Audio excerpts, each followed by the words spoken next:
I'm Judge John Hodgman, in a secret, undisclosed location, welcoming a special secret guest to this episode in which we talk all about Survivor. That's right.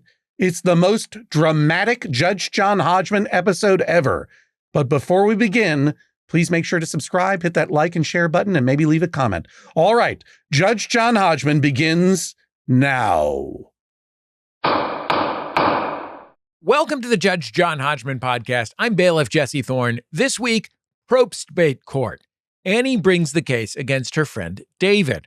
Annie and David have a survivor fantasy pool. Annie says that David is withholding a point that her team has earned. David is winning the pool right now by a lot. The 1 point will not make a difference. But David says the rules are clear. Annie doesn't deserve this point. Annie says that David is, quote, just being a weenie. Who's right, who's wrong, only one can decide. Please rise as Judge John Hodgman enters the courtroom and presents an obscure cultural reference. 1727, Englishwoman Helen Morrison makes history as the first woman to place a personal ad in a newspaper and is committed to a mental asylum for 3 weeks as a result. Bailiff Jesse Thorne, please swear the litigants in. Annie, David, please rise and raise your right hands. Do you swear to tell the truth, the whole truth, and nothing but the truth, so help you God or whatever?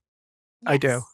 Do you swear to abide by Judge John Hodgman's ruling, despite the fact that, unlike bailiff Jesse Thorne, his friend Tyler from college did not win the amazing race? I do. Yes. Then later found Sunbasket. Oh, yeah. Judge Hodgman, you may proceed. I make my sunbaskets at night.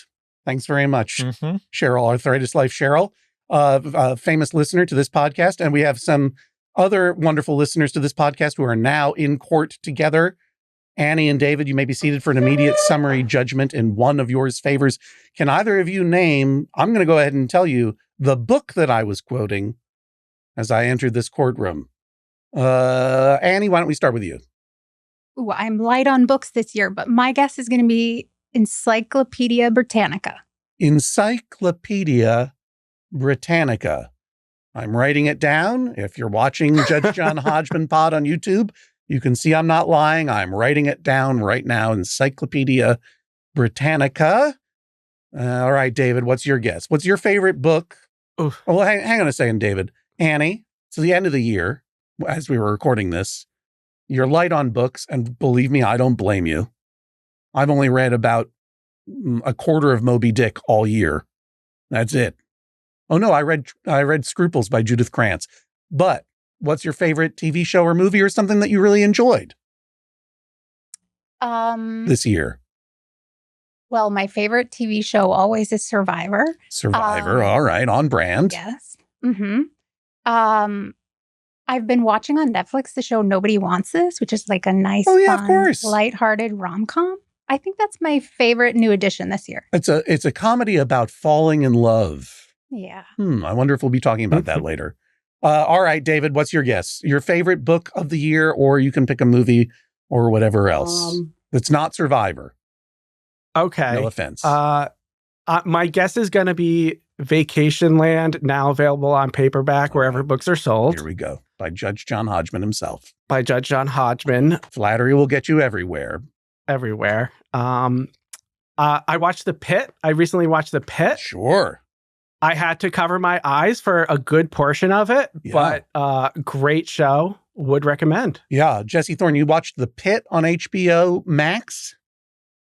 I've heard that one great show is The Pit, but I haven't seen it. Oh, yeah. It's a great show. Pitt, I think, is short for Pittsburgh. It's Pittsburgh, and it's about a guy played by our friend from the Thrilling Adventure Hour, Craig Kukowski, who goes to the hospital. That's the whole show. John, my understanding, I'm looking at a piece of paper here. Yeah, good it's for not you. An unrelated piece of paper, but I'm looking at a piece of paper here. It says that The Pit is based on that time we woke up and wandered out of our hotel in Pittsburgh, Pennsylvania, and the Oscar Mayer Wienermobile was right there. That was waiting for us. A remarkable morning in Pittsburgh. But no, The Pit is about Craig Kukowski, getting a medical procedure in Pittsburgh. And also Got Noah it. Wiley is there. All right, all Got it. guesses are wrong. So we are going to hear the case. The answer, if you wanted to know, Annie and David, is I was reading to you a short fact collected in this wonderful book that I've been reading called, I lied, haven't only been reading Scruples by Judith Krantz and Moby Dick, How to Find True Love, Unlock Your Romantic Flow, and Create Lasting Relationships by Francesca Hogi. Annie or David, do you know the name Francesca Hogi by any chance? It's familiar. Yes. Yeah. Two-time Survivor contestant, Francesca Hogi. Hmm? Seems to me like you've already lost the case, David, if you didn't know that name. Yep. Because well, we'll talk more about Francesca later. But in the meantime, Annie, you brought the case against David. What justice do you seek in this fake courtroom? So I'm seeking a 2-prong order. 2-prong order, Jesse. List the prongs one at a time. Okay. Let's hear the prongs. Number 1, I want my second point, which I am entitled to. Number 2, for his general attitude this season, I would say he's being a sore winner. And I think I'm entitled to 50 bonus points in punitive damages. Well, look, I am inclined to rule in your favor because you got as close as anyone to this obscure cultural reference when you guessed Survivor, because I was quoting from a book by a Survivor contestant. But that said, I think we're getting ahead of ourselves a little bit before I start awarding you points, because I don't even know what you're talking about. I don't watch Survivor. I'm a Traders guy. Sorry, everyone in the world. But you are part, with David, your friend, of a Survivor fantasy league. What does that mean, Annie? All right. So it's a 2-member league, just the 2 of us. Oh. Survivor League it's kind of, So it's more of a Survivor fantasy marriage. yeah, oh, sure. Okay. Yes. So the way that it works is we have a draft. It's like any other fantasy sport. We have a draft at the beginning of the season. You really are presuming a lot of me at this point. We have a draft at the beginning of the season, and we pick, we take all of the players and we go one at a time and we pick which ones we want to have on our fantasy team. And then we have a point structure that has gotten increasingly more elaborate. As the season goes along, we earn points for our players all the way up until the season finale. And when the winner is crowned on the show, and then the winner is crowned in our pool as well. Got it. So you and David are friends. You are you're not in a fantasy marriage or a marriage of any kind. No. You're friends, and you join us from Portland, Maine. Is that where you live? Yes. Yes. Aren't you very lucky? You're not in the solar-powered studios of WERU in Orland, Maine. You're somewhere else. Yes, I think we're on Casco Street in downtown Portland. Okay. I hope you're right. I hope you're right, then you know where you are. Yes. David, Annie, let me see if I understand this correctly. And Jesse, you will correct me if I'm wrong because you understand sports. Survivor is the television show, very famous reality show, a competition game show. Regular people go to an island and they engage in various competitions. There starts with usually 3 teams on a remote island, and they're physically and emotionally and mentally taxing competitions. People get eliminated one by one until there's one survivor. So far, so good, David? Yes. So far, so good, Annie? Yes. So far, so good, mystery guest? I'm getting a come see, come saw wave. Yeah, okay. All right, maybe not. We'll see. We'll talk to that. I'll get corrected later, I'm sure. You are watching the season that is currently on, which I think is season 5,000 or something. And when all of the contestants are announced at the beginning of the season, before anyone is eliminated, you each draft to your fantasy team. You pick players that you think are going to go all the way. Yes or no? Yes, Annie? Yes, David? Yes, correct. Okay, good. Thank you.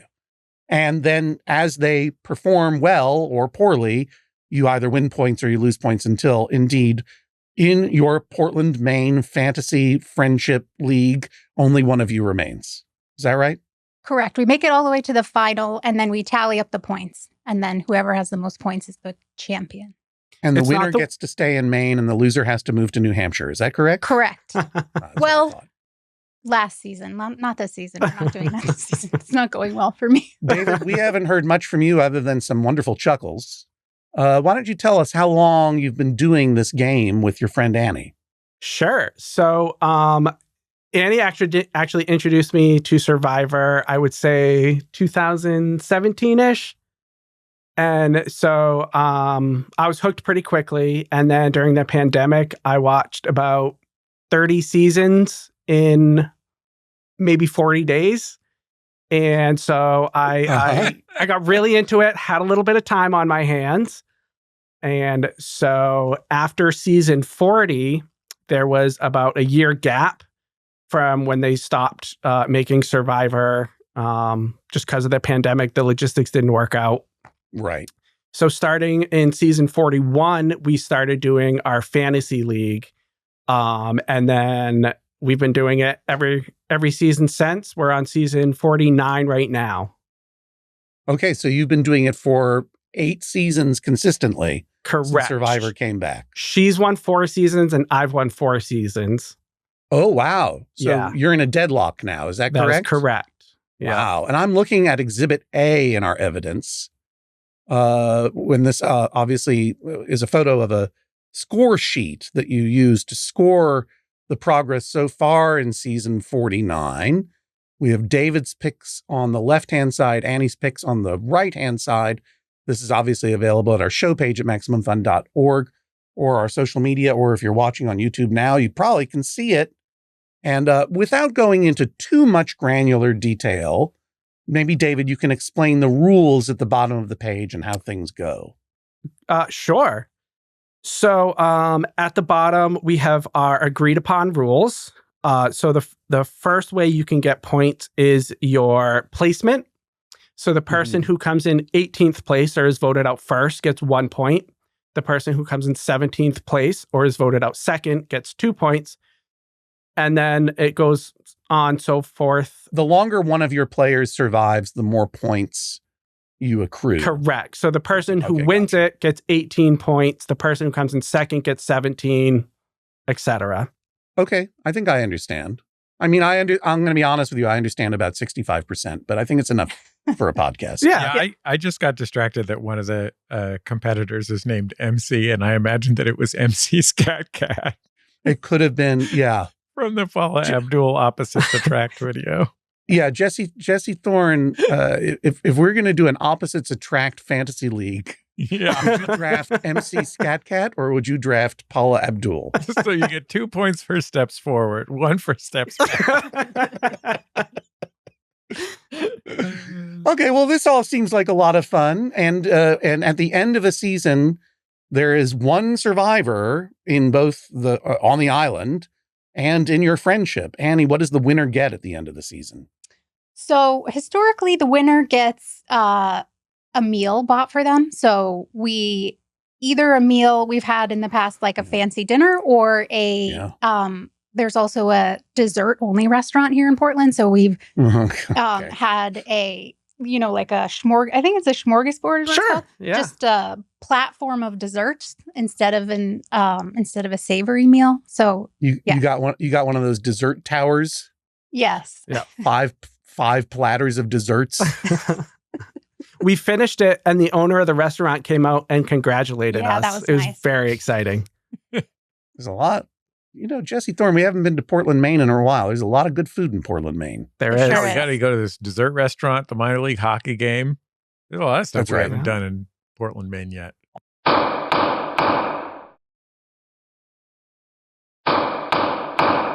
All right, so you get a fantastic meal at the end of the season if you win. But Annie, there's a dispute here, not just who's going to win or lose, but over specifically, I'm looking up here, your number one pick, or at least the top one on your right-hand column, Savannah. This is a point semi-literally of contention, right? Correct. That's why we're yes. here. Mm-hmm. What's going on with Savannah, and why are you two fighting over this? All right. So this season, there was an episode in which Savannah, they all participated in a challenge. So there's 2 different types of challenges. There's immunity challenges and there's reward challenges. It was a combination challenge where she won 2 things. Number 1, she won individual immunity, which according to our score sheet, she earns 1 point for that. She also won an advantage, which according to our score sheet, you get a point for that. So because she won 2 points for doing 1 action, David believes that she should only get one of those points. They should merge into 1 point. And I'm saying she received 2 benefits from that one action. And so I should be entitled to both. What points. was the action that she did to earn the immunity point and then the advantage point as well? So there was a challenge. They were standing in between. There's boards. They had to stand like this. And then there were these little platforms and they had to stand there on increasingly smaller footholds. And whoever lasted the longest won the challenge. John, Were it they was a challenge. They were in a shopping mall and someone came up to them with some small cups of cola. Okay. They had to identify which one they preferred, which one was Coke and which one was Pepsi. Oh, I see. While standing on a board on a deserted island in a shopping mall? And then they had to eat some bugs or something. Yeah. Yeah. Did she eat some bugs or what, Savannah? Did she eat some bugs? Annie, Not at David? this time, no. This was just standing on a increasingly smaller platforms. This is a little bit hard to say. Decreasingly large platforms would also be the same. Anyway, oxymorons. They're fun.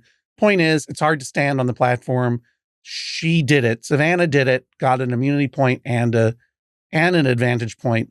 So why didn't you get 2 points?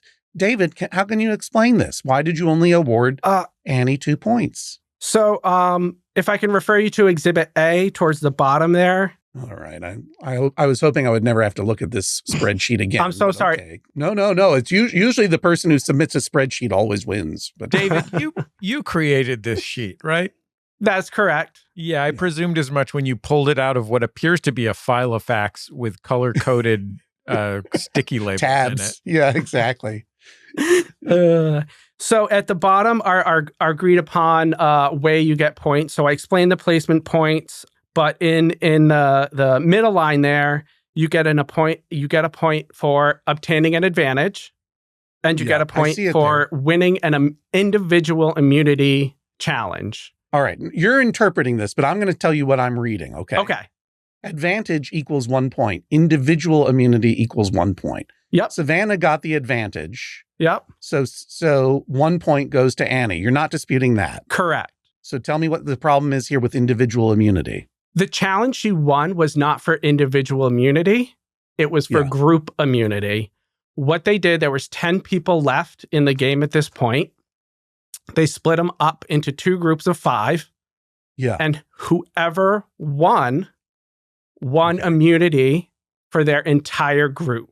So she won group immunity, not individual immunity. Let me ask you this, David. On Survivor Island, they ever have a challenge for splitting hairs? No. Because I think you might want to make an audition tape. No, I mean, I don't know. I'm giving David the guff there, Annie, but it says individual immunity on the sheet, and it doesn't sound like Savannah got individual immunity. She won immunity for her whole. So she did win immunity for her whole cohort. I will say this is an unprecedented challenge where the way it was awarded has never happened before. So I think there's a gray area in the rules. Would you say that it might have been the most dramatic standing on platform ceremony ever? I mean, it was riveting television. Yeah. As always. But it was riveting. This has never happened before. Listen, sheer force is that of the sort will. of thing that someone would say about this moment on reality television? So your argument is something happened that was unprecedented that David's beautiful spreadsheet didn't anticipate. Exactly. And that is what exactly? So what happened was, although this was a group challenge, we've already moved past the tribe. When they're in tribes, they win tribe immunity, which is one figurine. It's big, it's carved. No, I'm somewhat familiar with the figurine-based economy. Then they merge into individual immunity, which is represented by a necklace with like shark teeth on it. So we've moved into the individual immunity portion of the season. Okay. And she did win for her whole group. So if anything, she won more than regular immunity. Wait a minute. If you had moved into individual shark tooth necklace immunity phase. Yes. In the past, this is what I'm trying to understand. In the past, once you move into shark tooth necklace phase, little figurine tribe immunity is out the window. No more. Jeff takes it back. Correct. Right. But now, in a dramatic turn of events that has never been seen before, Savannah got an a tribal immunity figurine during Shark Tooth Necklace phase, correct? No, she did not. It Okay, was I an don't understand oral. It was an oral figurine. She won the Shark Tooth Necklace in this An challenge. oral figurine, like Oh no. a spoken figurine? She did not win the tribe immunity. She won an individual necklace. She won it, and also the other people on her tribe also won immunity and did not receive a necklace. David, did she get a Shark Tooth Necklace? Yes or no? Yes or no, David?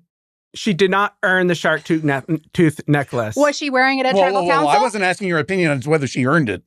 Did she get it? She got it, We're not looking yes. for a value judgment. Yes, Yeah. she did.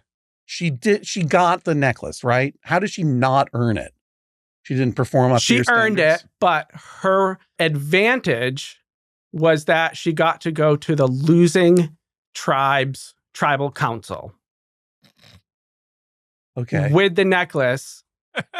It sounds so ridiculous. And because her group had immunity, had group immunity, but to symbolize her immunity at the losing tribe's tribal council, they gave her the necklace.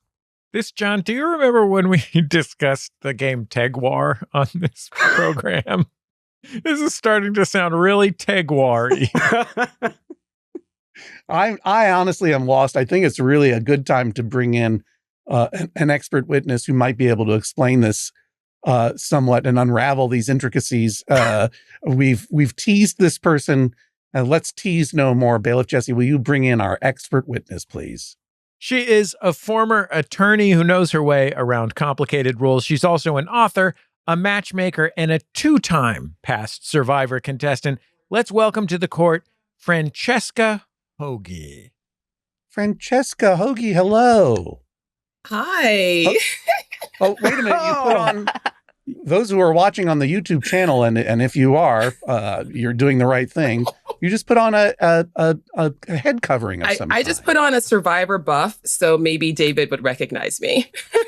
Oh, Sure do now. Yeah. Okay. David just got shamed by the buff, and rightly so. No points for you. You are voted almost off the island of Judge John Hodgman. You know what? I'll decide. So look, first of all, Francesca, it's so nice to see you. Let me explain a little context here. I was flying across the country for a wedding, and I was seated next to a wonderful person whom I did not know at all, and it was you. And we got to talking about one thing or the other, and I was explaining that I host a podcast called Judge John Hodgman, and you were very politely paying attention. And over time, I began to sense that you realized I had never seen Survivor in my life. Because if I had, I would be like, oh my gosh, I'm sitting next to Francesca Hogi, a two-time Survivor contestant. And you explained it to me, and I hope you won't mind if I bring it up, but part of your reputation on Survivor is tragic in the sense that you were you explain it, because I don't know. Well, I hold a record. I am the biggest loser in Survivor history. So maybe a dubious choice to be an expert But you're witness the here. best survivor in Biggest Loser history. Yes, we'll go with that. But no, I was voted off first on 2 different seasons. So that has never happened to anyone else before. But in my defense, I am the only person who is eligible for this particular honor. However, I have very strong opinions about what's going on here with Annie and David. I can't wait to get into it, but I just need to say a couple of things more. First of all, when I went to that wedding at the reception, I spoke to a number of Survivor fans, and they were so thrilled that I got to meet you. Oh. And I was like, not only that, but Franny explained Survivor to me, all of the most famous players, all of the details. And this, I've been meaning to reach out to you and thank you, because I am a Traitors guy. And when our friends Paul and Janie were watching Traitors' most recent US season, they're like, and then they revealed this dude, and everyone acted as though he was famous, but I had never heard of him. So like, I watched the episode and I was like, I know who that is. That's Boston Rob. Boston Rob. I know, because my friend Franny told me all about Boston Rob. I looked so smart. I love it. And also your book just came out a few months ago, How to Find True Love, Unlock Your Romantic Flow, and Create Lasting Relationships. Because besides being a two-time Survivor contestant, you are also a relationship coach and matchmaker, right? Yeah, which is pretty crazy if you consider how badly I did with my relationships on Survivor. But I think that this is a somewhat unique circumstance. It was a unique circumstance, and it was a long time ago. So also, David, you are forgiven for not remembering me. I was on a very long time ago and briefly. But I do have to just tell everybody one thing. The reason that John and I started talking to you on the plane because the flight attendant delivered John a handwritten note from another passenger. Oh, right. And I was like, I forgot about that. And I was like, I have to say something. I've never seen this happen before. Yeah. And I was like, I'm sorry. What just happened here? Mean, that's how we started. That's how we became friends. I explained to you that it was a note from a Judge John Hodgman fan who was seated elsewhere on the plane and saw me on board. But I now must confess to you, since I am under fake oath, I do that on every flight. I hand the flight attendant a fake note to hand to me during the flight at some point, just to make me look not even look good, feel good, honestly. But I'm just imagining you opening this note that another passenger sent to you. And it's just a long list of why you were wrong about one of the decisions. No, they usually save those for the many emails that I get every Thursday after the episode posts on Wednesday on MaximumFun.org. But in the meantime, all right. So, Franny, it's so great to spend time with you again. That was such a great conversation that we had. And I knew when I heard about this case between Annie and David that we would have to get you on board. Because you're very wise and I know nothing. So what are your impressions so far about what you've heard? Well, first of all, I want to say that I actually watched the episode. I watched the challenge, and I don't normally watch Survivor. I haven't watched it in years, but I watched. Is it hard to watch it for you? Yes, but also I just, I've been there, I've done that, I've seen it. You've moved on. I've moved on. The game is different than it used to be. It's a lot shorter. I think it's a lot easier. So I just don't find it as interesting as it used to be. I know that's why I don't watch the Olympics anymore. But I was like, okay, I have to watch because I have to know the context of what's going on here. So you did it for the court. I did it for court. Well, thank you very much. Yes. So I literally woke up today and I subscribed to Paramount Plus just so I could watch this challenge. Oh no. I didn't know. Now you can watch that Sylvester Stallone show. I didn't know that we forced you to subscribe to Paramount Plus. We've got to recompense you in damages. Free trial, and it's getting canceled. I had to watch this challenge, and you got to make sure you cancel that before David Ellison comes over and I already canceled it. Take over of your house. I already canceled it. Watch all the episodes of Jackass first. I have a week. If there's anything I must watch, let me know. Okay, so. So as Annie and David have explained, this is an unprecedented situation because the game of Survivor by this episode had moved to the point where it wasn't about tribe versus tribe. It's about individual versus individual. So it was an unusual set of circumstances. However, watching the episode and even the way that Jeff Probst is talking about it, because it's kind of like you could tell, he's not used to an individual immunity having repercussions for a large group of people either. So even the way he talked about it, he was referring to it as an individual immunity for Savannah. So, and it was, she was the one who won the challenge. She was the last person standing. This, by the way, is a classic Survivor challenge that's been on many seasons before. The standing on small platforms. Yes. And she won it fair and square. She was the clear winner. There was no ambiguity there. And it was just a twist of the show. And this is the thing about Survivor is that they like to throw in these twists. So it was just a twist of the show that this particular challenge had this, added twist of, the whole group got immunity. But it really was Savannah's immunity. So I personally think that it's clear cut that she won individual immunity. And I think that she should get 2 points. That's my opinion. And and Annie, All right. at first when you were saying that, you also want punitive damages, I was like, okay, let's not get carried away. But now I don't know, because David, he's beating me by so many points. This 1 point would mean nothing. And yet he's doubling down, tripling down. I mean, you took it to court. I mean, like, this is a serious thing at this point. She took it to court. I didn't take it to court. I mean, Franny, you help people find love matches and discover in themselves first what is important to them romantically before they even go out and find a romantic partner. Yes. Are you board certified to help a friendship in crisis too?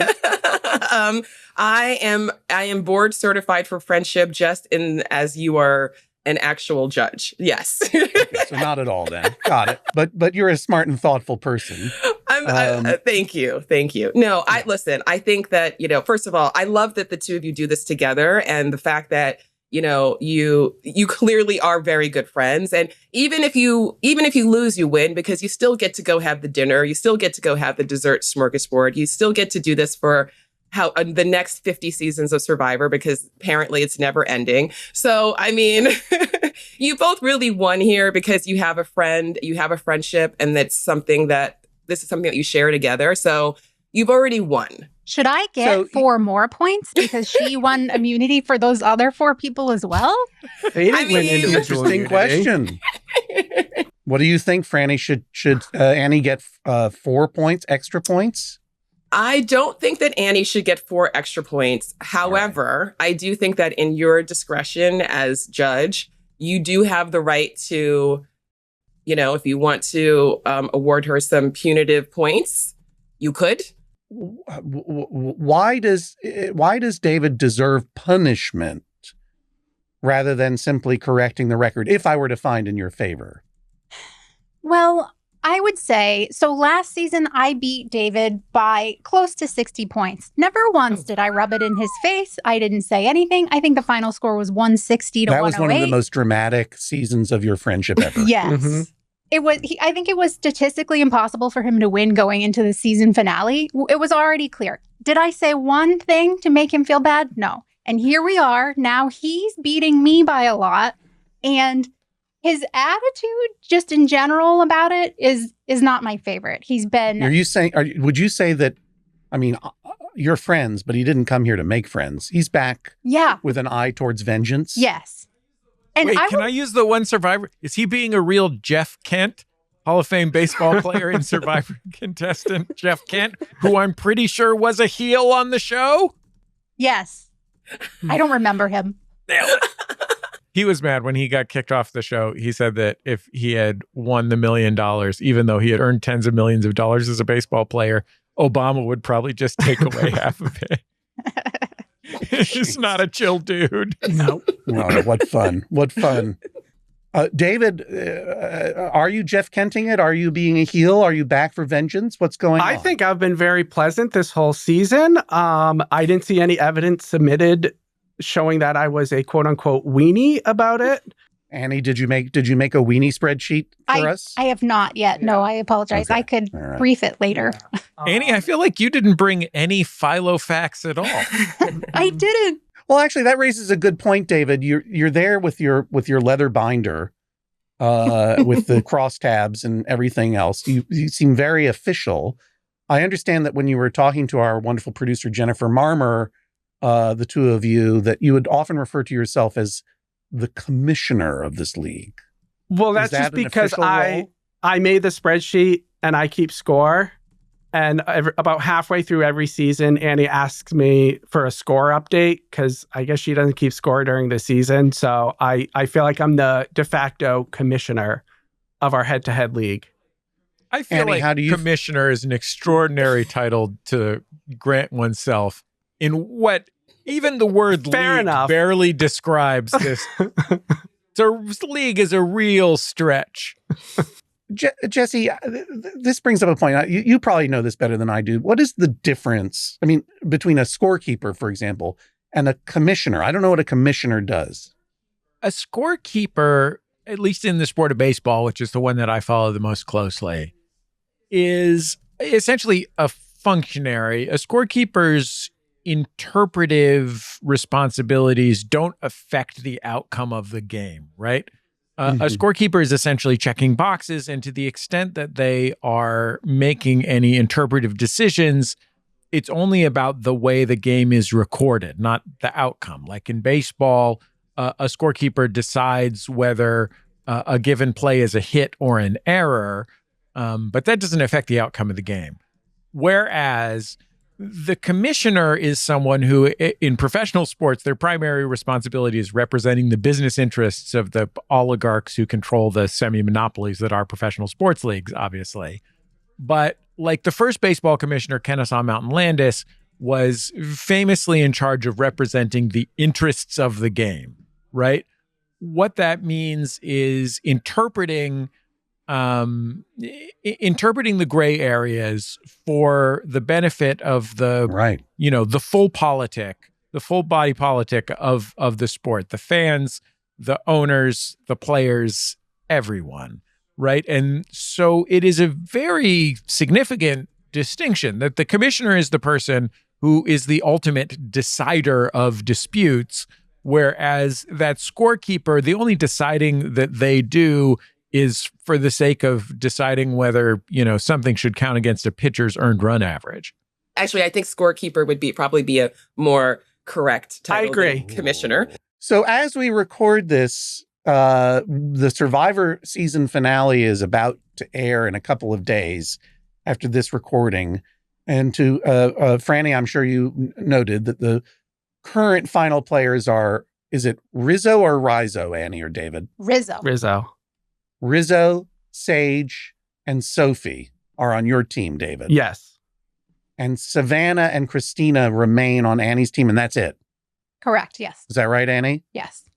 So David has a bit of an advantage going into the finale, because it seems like he has 3 chances to win and you have 2. Yes. And also the big prize. The score. I don't know what the score is because I haven't been able to ask. Oh, I wonder if there were a scorekeeper we could ask. I don't know if it's going to hurt or help my case. Let's hear it. Well, you know what? That's not what the scorekeeper's obligation is. That's fair. They're there to keep the score and report the score. Currently, I have 66 points. Annie has 37 points. Annie has the potential to, if both of her players come in first and second, she can get an additional 35 points. If her players come in first and second, she can get a total of 45 points. And so Annie can get a maximum score of 126. I can get a minimum score of 135. I don't understand sports. We just cancel Survivor? Is that what you're saying? Maybe.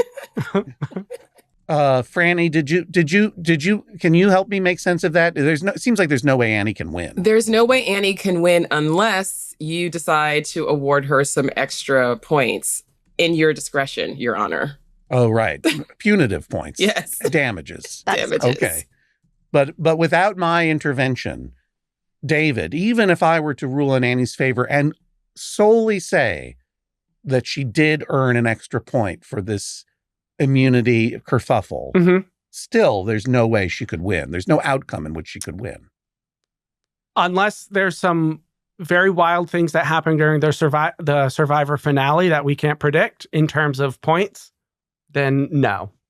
Wait, how many bugs are they going to eat this That's time? exactly what are you right. talking about? Yeah. You said that she could get a maximum of 120-something. Yeah. You're going to walk away with a minimum.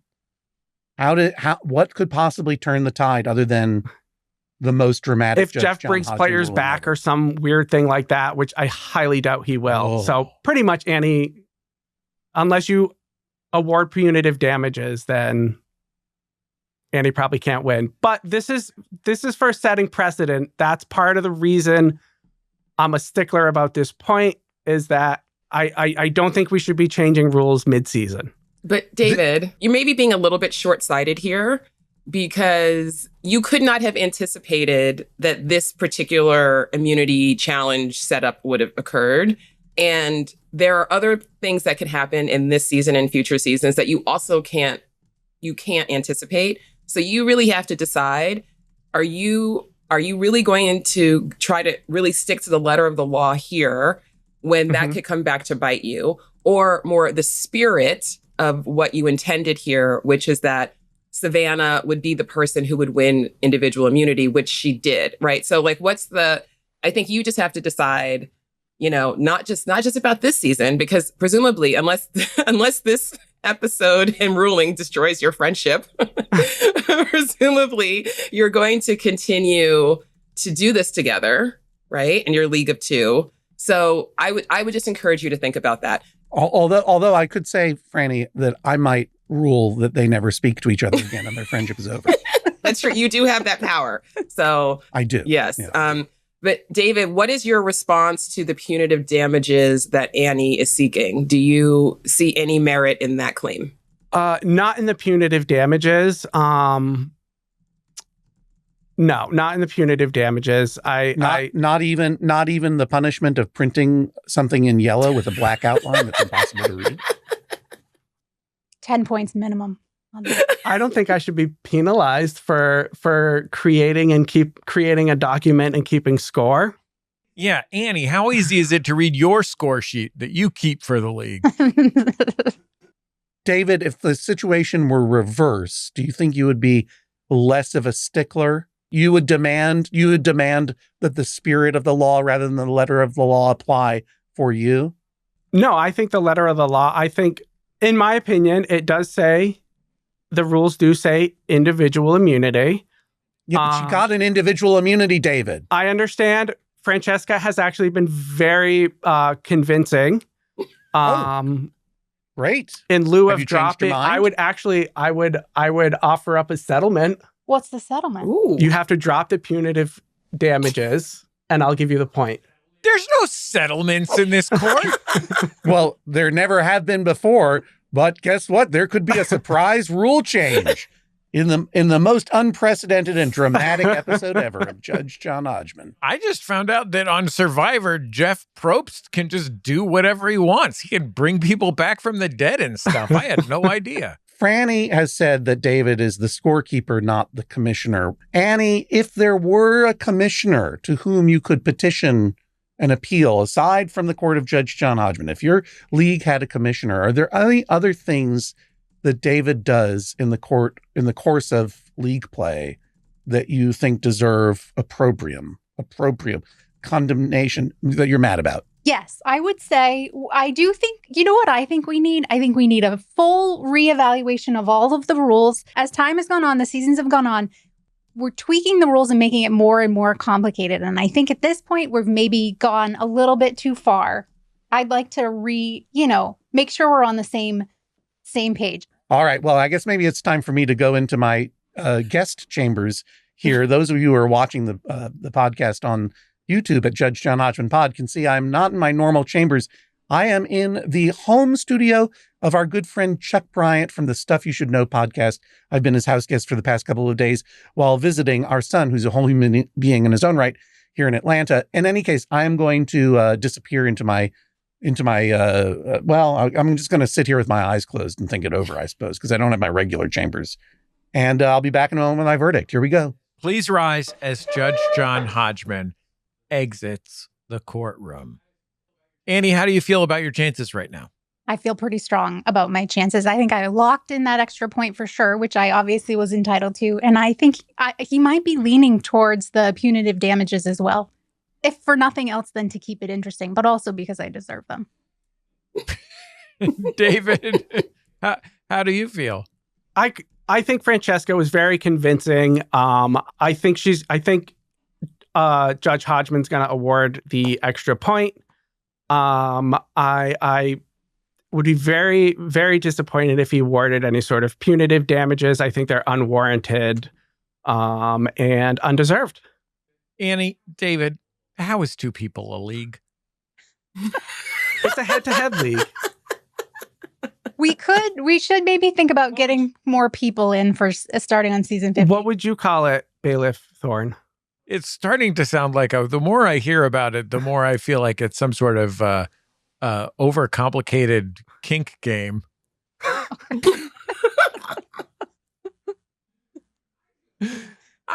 Bring in, don't you know anyone else that watches Survivor? Well, okay. Honestly, we do have another sub pool, which includes I have a 10-year-old son, which includes him, which has way less rules and is much less complicated. And it's probably more fun for other people to be involved in.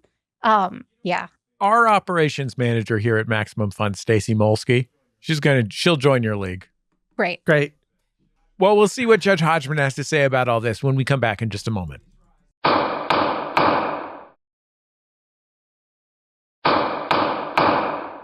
Judge Hodgman, we have a very special announcement. We are returning to Brooklyn, New York City, and the Bell House. That's absolutely right, Jesse. We're returning home to the Bell House, my favorite place to perform in all of New York City, and it's always better when you're there. We have 2 big shows coming up on March the 6th and March the 7th. That's a Friday and a Saturday. Two big weekend shows. Each one is going to be different, so you might want to get tickets to both and join us for a wonderful weekend of homecoming with Judge John Hodgman and Bailiff Jesse Thorne. And we're doing an all-new format. We're calling it Night Court. It's going to be cool and intimate and 2 completely different shows. We're going to be doing a lot of experimental stuff. It is going to be a great time. It's going to be a special experience for those of you in Brooklyn. MaximumFun.org/events is where you get your tickets. I hope you'll go there right now. I'll wait. Are you there? Terrific. Click buy, and we'll see you there at the Bell House, March 6th and 7th, Friday and Saturday night, for Judge John Hodgman and Bailiff Jesse Thorne, Night Court. And we'll also see you in San Francisco this weekend at Sketchfest. We love you. MaximumFun.org/events. Let's get back to the case. Please rise as Judge John Hodgman re-enters the courtroom and presents his verdict. Oh, I had my eyes closed that whole time. And I actually got a little rest in because, look, I would love to draw out the suspense of this tribal council to get the highest ratings of all time. But this is a pretty clear-cut case. First and foremost, I'm going to say, and I already ruled this before I went into my chambers, David, you are not the commissioner, and you cannot be the commissioner. You are a player. You are the scorekeeper. There is a commissioner to your league, and it is not me, because I don't know anything about anything. Obviously, the de facto and now in facto commissioner is Francesca Hogi. She will be the commissioner of your league forever on. With your permission, Francesca, I will forward petitions to your wisdom from the 2 litigants in the future should a dispute come up. Is that all right with you? You know what? Sign me up. Sign me up. This is an unpaid position. I just want to be very clear. It's Will they pay for my Paramount Plus subscription? I'll offer you this settlement. We'll pay for your free trial. Okay, great. Sign me up. Now, in terms of the case at hand, I am going to follow the wisdom of our league commissioner and agree. Obviously, Savannah got the shark necklace. So Savannah got the individual immunity, and by the rules or the chicken scratchings at the bottom of this rule sheet or score sheet, Annie deserves that point. I have no qualms awarding her that point, especially since it's not going to change the outcome in any way. I appreciate, David, that the stakes are high. You want vengeance. You don't want to merely win this season, which you are probably going to do, barring some strange Probstian interference. But you want to destroy your friend with the greatest possible margin because you're still stinging from that 60-point defeat from last season. I get it. But no, the rules are the rules such as they are. You've kept the score faithfully so far, and you get the extra point. Now, in terms, Annie, of getting punitive damages, additional points, it's clear that David is a mastermind who has and it is also clear that he has attempted to engineer a power grab by naming himself not only player but scorekeeper and commissioner. That title has now been officially stripped away. David, you will have to surrender your commissioner figurine to Francesca later. Is it a figurine, Franny, do you think, or is it a shark necklace or something else? What do you want? Or is it a buff?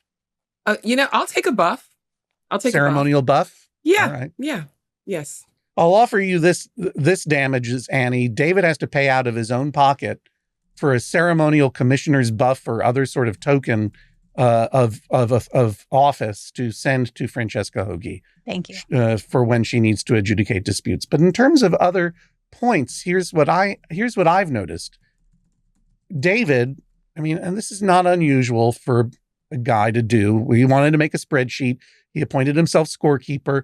He's asking you every season, do you want to change the rules?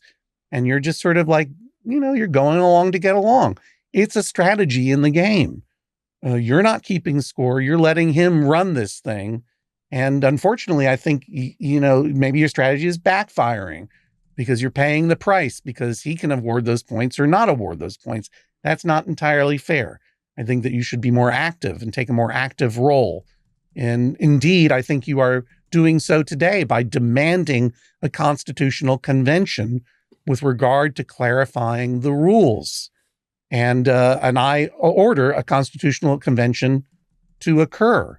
But at the same time, you're kind of just, you're letting him take the heat and sneaking by and hoping that old Judge John Hodgman's going to throw 30 points your way just to show this so-and-so that he's being too controlling. And he's a weird dude with too many schemes. You know me very well. You're playing me like a violin, or in my case, a viola. That's what I played when I was in high school. Point is, you're not going to get away with it this time, Annie. No punitive damages for you other than a constitutional convention and money out of David's pocket for a ceremonial buff. And I hope that going forward, not only do you have a clearer outline of the rules that will avoid needless confrontation, and that when there is confrontation, you will be able to take it to Francesca Hogi. And I also hope that you will have more people in your league as soon as possible. I can't do it because I'm all in on the traders. I apologize. That's my thing. I rule minimally in Annie's favor. 1 extra point awarded for Savannah's individual accomplishment of getting that shark necklace when no one was supposed to get one. No punitive damages. And David, you may now leave the island. I mean it, leave. Get out of here, David. This is the only punishment that you're going to get for David, Annie. I hope you enjoy watching your friend walk out of the studio. He's so confused. It is pretty great. Yeah, David. Do I really leave? Your time has come. Thank you for playing Judge John Hodgman. Okay, bye. We now must ask you to leave the courtroom. Okay. David, don't make me come over there. You actually have to tell me my torch is snuffed. Oh, I think we all know your torch is snuffed, all right. David. Get out of here. All right. So that is my ruling. This is the sound of a gavel. Judge John Hodgman rules that is all. Well, we have one surviving litigant, Jessie Thorne. I wonder how she feels about this accomplishment. Annie, how are you feeling about the judge's decision? I feel pretty good. Okay. It was a hard fought 1 point to win, but I'll accept that I didn't win the punitive damages because we get the Constitutional Convention, which I think is going to be helpful for seasons going forward. And I'm going to stop swallowing my bad feelings and I'm just going to get at them right in the beginning.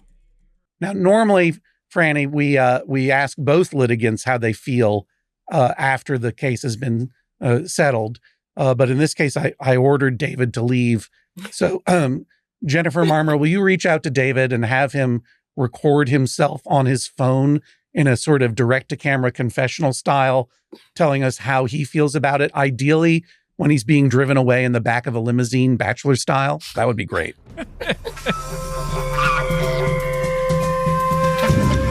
The way I feel about losing the case, it wasn't really a blind side. I think once Francesca kind of chimed in and it was clear she was on Annie's side, I knew I would have to at least give up the 1 point. So no surprises there. Happy Annie got her point.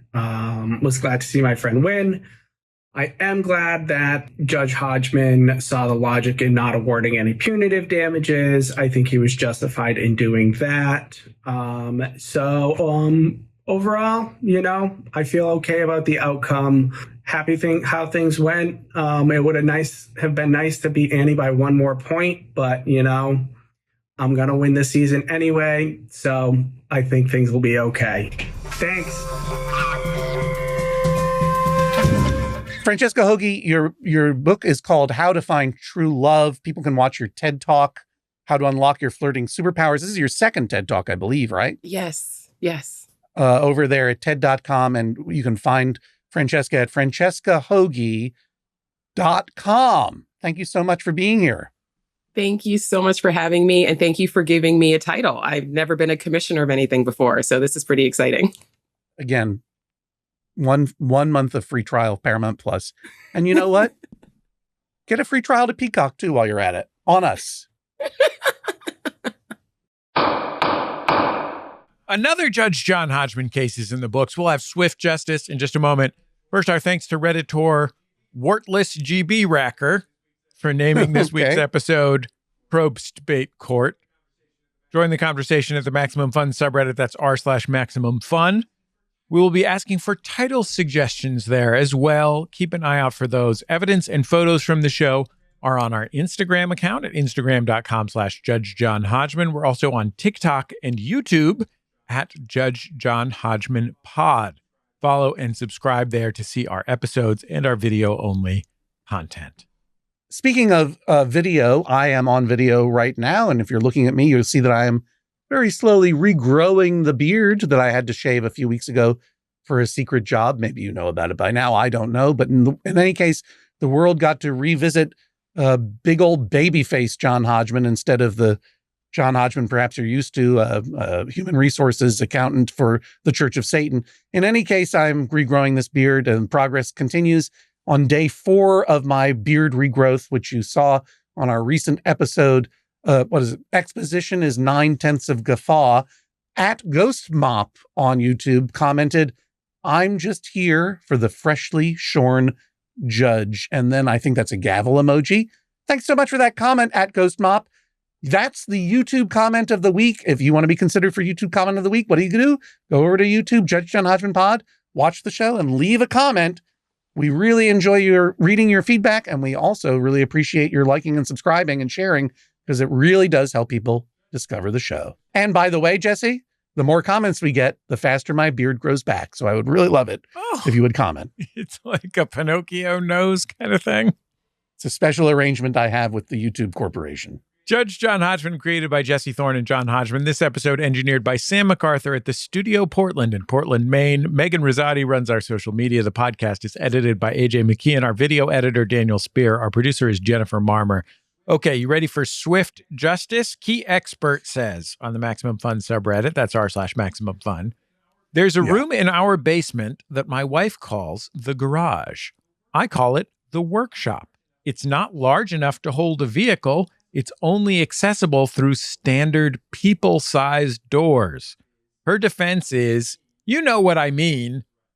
Jesse, maybe you're younger than I am, so maybe the Amityville Horror never meant anything to you. But there was a small part of the Amityville Horror was a supposedly true story about a haunted house in Amityville, New York. And one of the elements of the haunting was that the family found a secret room that had been bricked up under the stairs in the basement that was supposedly a portal to hell. That really scared me. And you know what? That's what this room is in the garage. It's a portal to hell. Call it that, because it's certainly not a garage. If you can't drive a vehicle into it, it's not a garage. It's a portal to hell. Scary, isn't it? John, one time, Jordan and I, when we were doing sketch comedy, we were in Seattle, I think, at the Seattle Sketch Comedy Festival. Sure you were. And the festival offered to put us up, but they put us up in some supporters, like 3-car modular garage that they had converted into a theater that they would bring with them to Burning Man. I don't understand how it all worked exactly. But if it's a modular 3-car garage, but it's full of whimsical theater seating and a stage where people do productions of episodes of Buffy the Vampire Slayer episodes. Is that a garage? No, it's that's a portal to the deepest level of hell. Sorry. Jesse, I do want to be on the Traders. I don't want to be on Survivor. I would love to be on Below Deck. I'm not averse to talking about these things. John, I want to be on Antiques Road Trip. I realized I watch a reality competition show. It's Antiques Road Trip, the British sort of commercial semi-spin-off of Antiques Roadshow, where... Oh, I thought you were just misspeaking. There's a different show. No, this is a different show where two antiques experts get in a vintage car and drive through the British countryside, going to antique stores and buying things. And then at the end of each episode, they bring them to a like a provincial auction house in England. Yeah. And they compete to see whose items sell for the greatest profit, with all of the profit, of course, John, going to charity. That sounds like a wonderful show. Indeed, it sort of sounds like a tolerable version of American Pickers. But I don't mind American Pickers either. If you've got a dispute surrounding a reality show like we just heard today on the show, I want to hear about it. Are you hosting a weekly traders party and you're the only one dressing like Alan Cumming for the occasion? Which is the best cooking competition show? MasterChef or Top Chef or Chopped? Any reality show dispute that you've got, I want to hear it, and I want it to be dramatic. Send it to me at MaximumFun.org/JJHO or email me at Hodgman@MaximumFun.org. And of course, no matter what your disputes are, please send them to us at MaximumFun.org/JJHO. Big or small, we judges them all. We're particularly interested right now in disputes from the San Francisco Bay Area. So let us know if you're from the Bay when you submit your case at MaximumFun.org/JJHO. We will talk to you next time on the Judge John Hodgman podcast. Maximum Fun, a worker-owned network of artist-owned shows. supported directly by you.